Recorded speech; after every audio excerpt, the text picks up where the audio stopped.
Hey all, welcome to Whiskey Book. Today we're going to use our thought cage to do some deep cunning on a Holmganga battle with 4 bourbons. See you on the other side.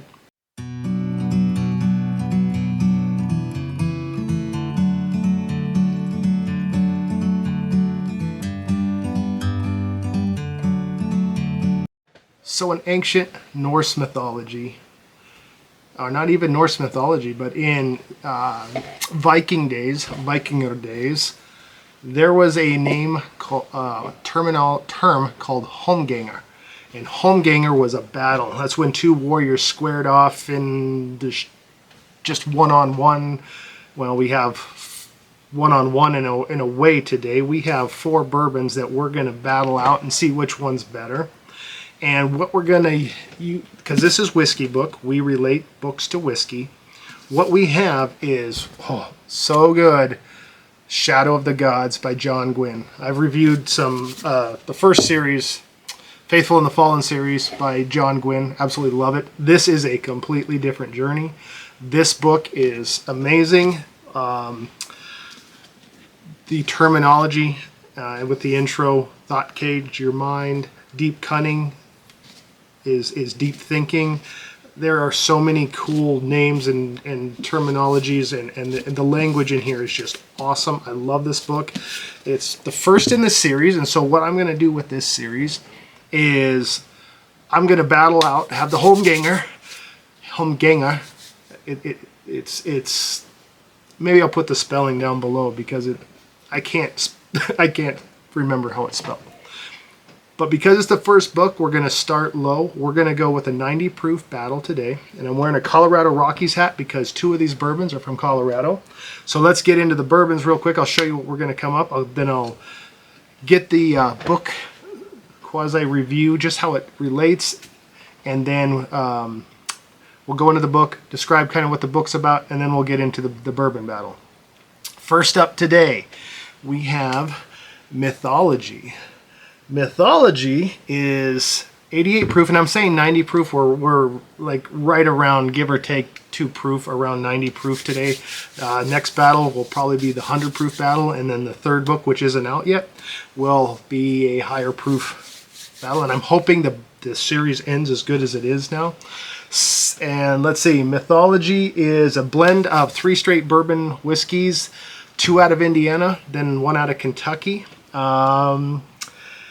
It is bottled in Colorado. Again, the Colorado Rockies hat. The second one bottled in Colorado is the Old Elk, and this is the bourbon. Old Elks, their wheaters are supposed to be really good. I haven't got a hold of one of those yet, but this is also, this one I believe is distilled and bottled in Colorado, and that one is 88 proof. So we have 2. The Colorado ones are 88 proof. Third one we have here is Noble Oak, which tells me it's out of Indiana, or it says it's out of Indiana, which tells me it's probably, it used to be called MGP, sourced. Anything out of Indiana is usually sourced what used to be called MGP, big plant in Indiana, or distillery. It's got some weird lawyer name now. And this one's exactly 90 proof. Now this one, the Noble Oak, is finished in sherry casks. Let me go to my notes here real quick. Yep, finished in sherry staves, not casks. Sherry oak staves, I believe, from Italy. Spanish Spanish sherry oak staves. It kind of gives it a neat tinge to it. And you can see I've drank most of these. The only one I haven't had is the Mythology. The Mythology is the blend of straight bourbon whiskeys, 88 proof. Not finished anything, it's just a blend. The Old Elk is also blended straight bourbon whiskeys. And it didn't really tell me what the blend is, and the writing's too small. I'm not going to get into that. But this one tells me it's aged 5 years, so this has a little bit of age on it. I'd like to see some more. And then, and I'll get into why I've got some mixed, they're blended, they're mixed, but plays into the book. We have a straight bourbon, Kentucky bourbon whiskey in a Michter's small batch US 1. Oh, I can't wait to get into this. So stay tuned, and we're going to rock this book, and then we're going to get into the drinks. All right, so Shadow of the Gods by John Gwynne is part of the Bloodsworn trilogy. There's 2 books out now, and these, I'm telling you, tell me a better cover. And not only is it a just kick butt cover, but this cover tells so much about the story that it's after you read the story, you understand the cover more, and the story is there. It's really neat. So what is this about? And this is set in not medieval times like so many epic, well, this is high fantasy.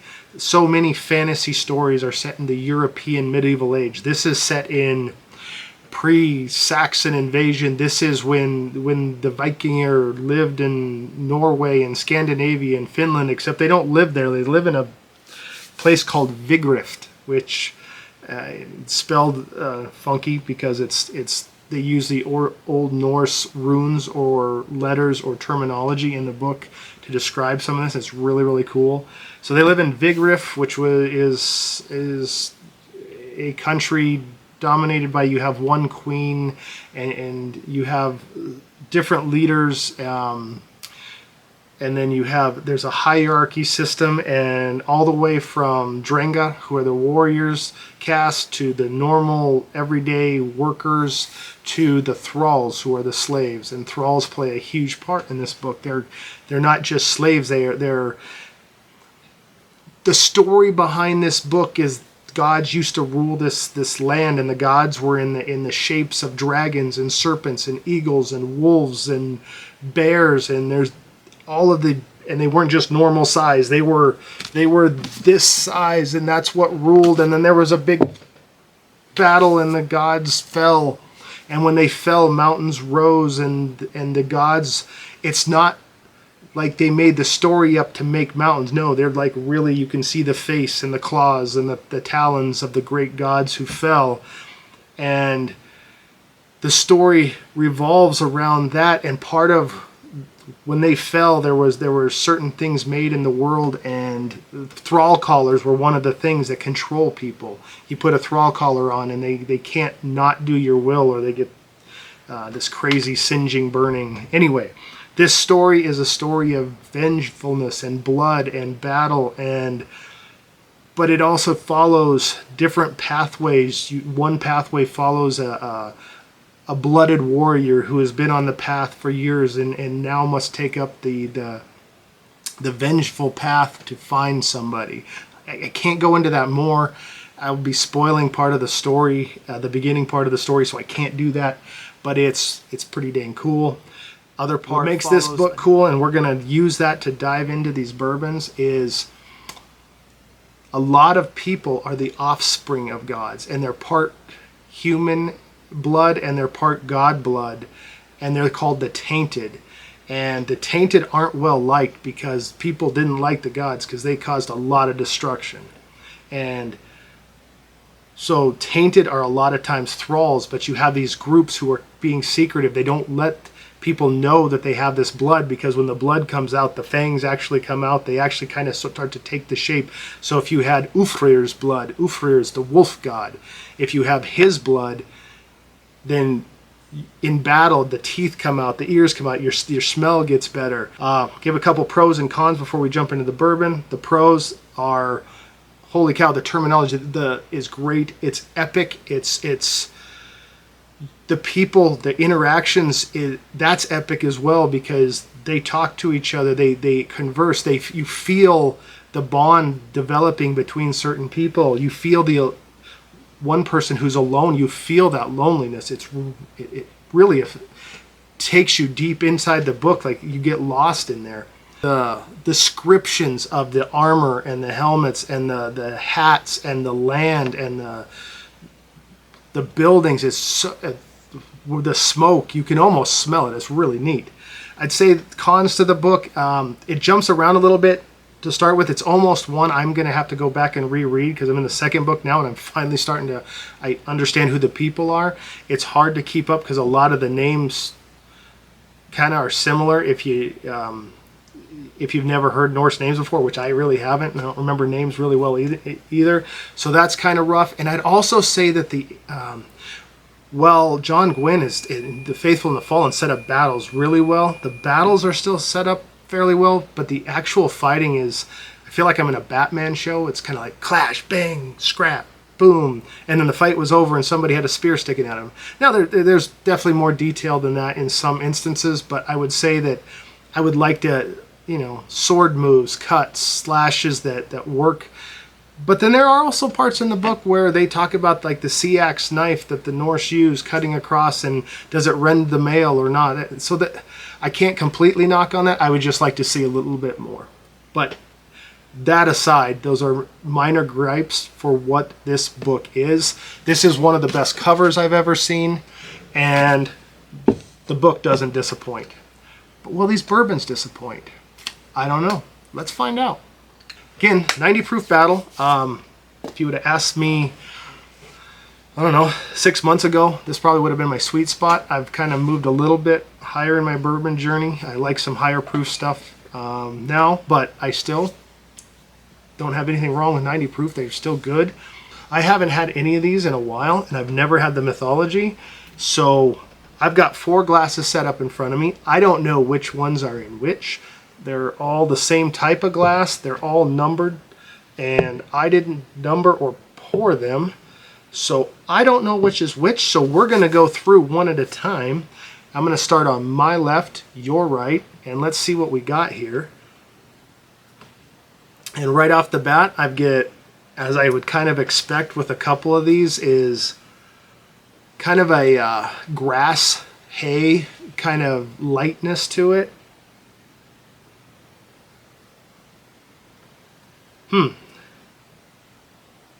That is definitely light. I'm getting slight honey vanilla with maybe some sunflower floral nose on that one. All right, let's go to glass number 2. Oh, that one definitely more to it. The first whiff I got actually was like the after effects of an aerosol spray can. I'm sure that's just, it's weird. None of these should have any, like, I shouldn't get the proof as the first thing, but I think there's definitely some different kind of barrel tannin in this one. Again, a little lighter, but more vanilla, not vanilla, more honey than the first one. More honey sweetness.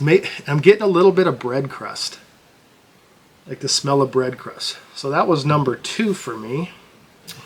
Let's go to number 3. Oh, completely different. Completely different. This is a dried fruit. This is dried mango, dried apricot. That's what that is. Dried apricot.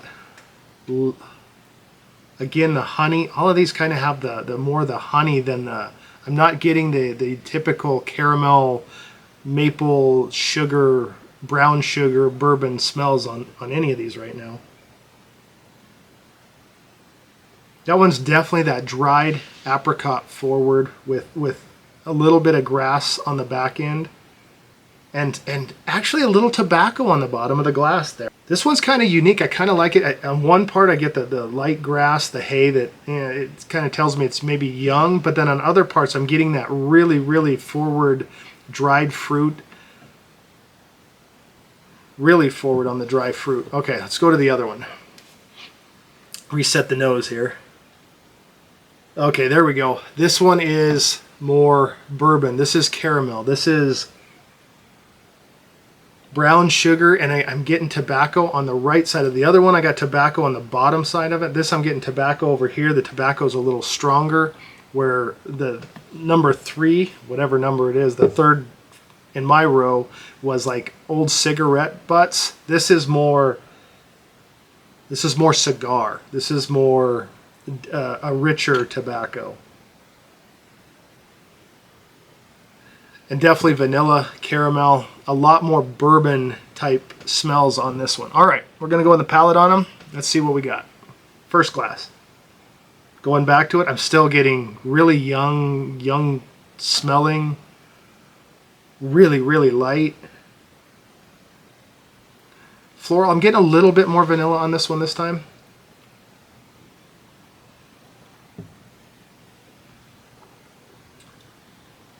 I'm going to take 2 sips of each because the first sip sometimes throws you off. That's interesting. That has an oak flavor that I'm not used to, or wood flavor. Maybe it's not oak. It's like if I could drink a white oak. That's what I would picture that as.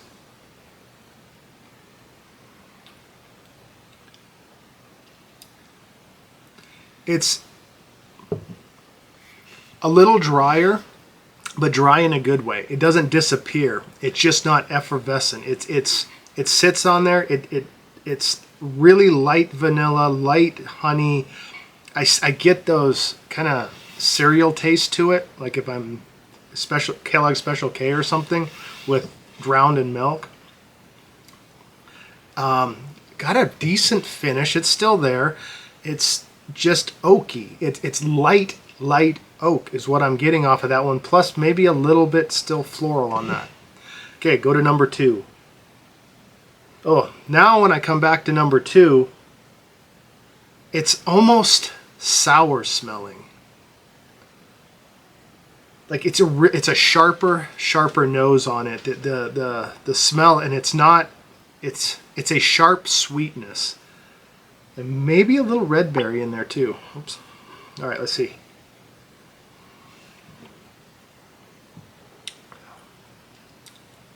Whoa, that gave me a flavor. That's banana. That is really, really ripened banana. Like you peel the black skin off a banana and the banana's almost black. That's what that was. That was weird. That was different than the nose.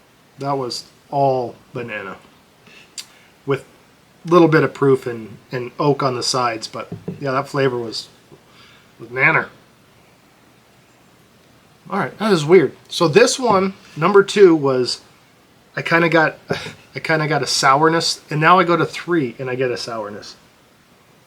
You know what? This one, I'm not going to guess which one it is, but this one this might be the sherry finished one. I'm getting a little bit of wine smell on it. That's what it is. I'm getting fermented grape. I'm getting that sharp, like fermented grapes or and then there's vanilla tobacco on it too. So it's a mix of a sour grape with tobacco and vanilla, and the grapes overpowers it a little bit, but the vanilla and caramelish smells are there. Let's see what this is. All right, I'll be honest. There's not a whole lot there. This one had a better nose than number 2, and it's just gone. I got like a little oak, like oak, and then poof, just disappeared.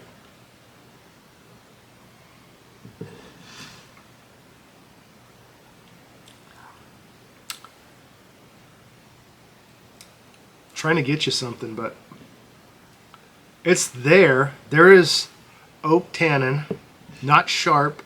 It's kind of a rolling oak tannin. It's like licking an oak barrel with a little bit of wine on it. Okay, that finished that second drink. Maybe it just took longer. Maybe I'm just getting the finish off the first one finally. It's there now. It's a really light, kind of pleasant, really light finish, just sitting on the back of the tongue. It's on the sides of the tongue and on the very back of the mouth. Just a little bit of oak. That grape is gone. It's vanilla and oak now, but not strong vanilla. Interesting. But the finish did come on that second one. The first time I thought it was just going to disappear and not be there. But all right, let's go to glass number 4. Again, classic bourbon. We got vanilla, caramel. I like the vanilla caramel mixed with tobacco. I really love that smell. Red fruit on this one. Not sure if it's strawberry or raspberry. It's just kind of got a red fruit vibe to it. I can't exactly place it, but it's there.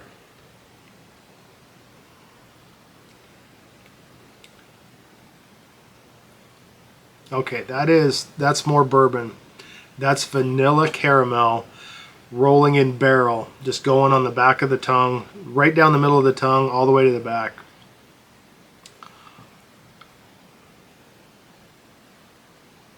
That's really good. I'd like the finish to last a little longer. It's weird. The finish kind of has a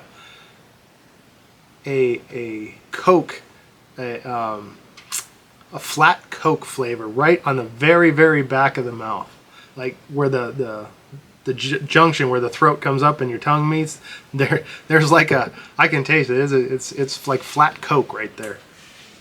Not bad thing to sit in there. Yeah, I like bourbon. This is really good. That is, and maybe this isn't a fair comparison because I think I might know which one that one is, because that is bourbony bourbon, and I like that one. All right, I'm going to go back to the other three real quick just to place them, and then we will get this. We'll see where we're at. This is hard. I have my number one. I know which one I'm going with. My guess is my number one is the bourbon, the straight Kentucky, but I could be completely wrong. All right, I've got to go back between 2 and 3 real quick. I think 2 just gave me something that I can't place, but I've tasted it. But it's banana. It's chocolate covered banana. That's what it is. It's banana with cocoa powder. That's what this would be. If you put cocoa powder or hot chocolate powder over a really ripe banana, that's what number 2 is. It's not bad. It's a completely different flavor. It's not my profile. So yeah, it's probably not going to move ahead for me, but I could see why somebody might really like that. That has some interesting flavors to it. All right, let's go to 3. 3 just seems really light to me.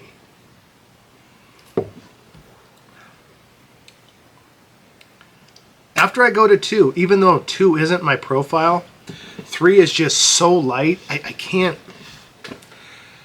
There's some flavors there, but after drinking these others, I can't do it. I can't place it.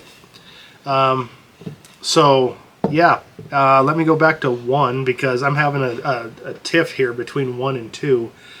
I'm telling you, this is a good Holmganga. This is shields are up, spears are broken. We're in with sea axes, which is Norse short knife.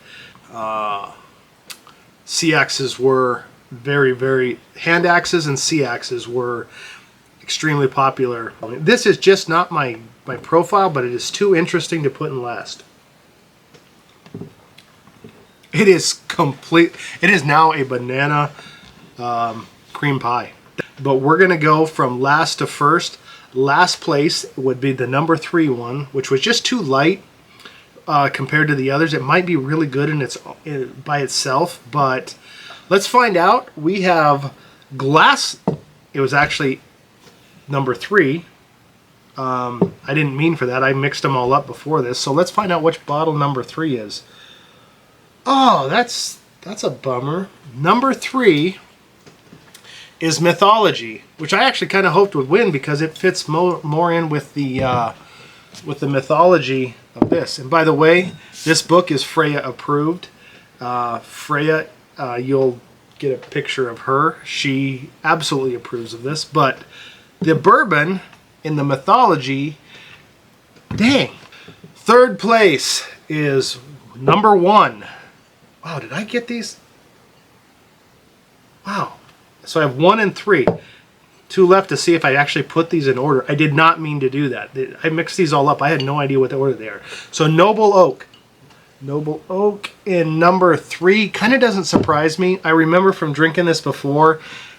This is the one. It surprises me because I didn't get the wine on this one, but this is the one finished in the sherry cask. Hasn't been my favorite. A lot of people like this and hasn't been my favorite. Yeah, I get the sherry cask now. Yep. Okay. That's kind of what the... I've drank more of that one than the others because I was trying to figure it out. In Irish whiskeys, I love finished in sherry. I love finished in other things. In bourbons, There's some like Rabbit Hole Derringer, which have awards and won a lot of things. Not my favorite thing, so it doesn't surprise me. I'm actually surprised it's in third place. I'm just not into bourbons finished in sherry cask. Third place. Let's see if I got this in order. Nope. Number 4. Number 2 in my drinking. Number 4 on the glass. This is my second place. There's a lot of numbers there. Holy cow. If you're confused, I'm confused. But second place in my drinking order. Second place. Oh my goodness, that is complete ripe banana. That is, yep, Old Elk. That is the Old Elk blended straight bourbon whiskey.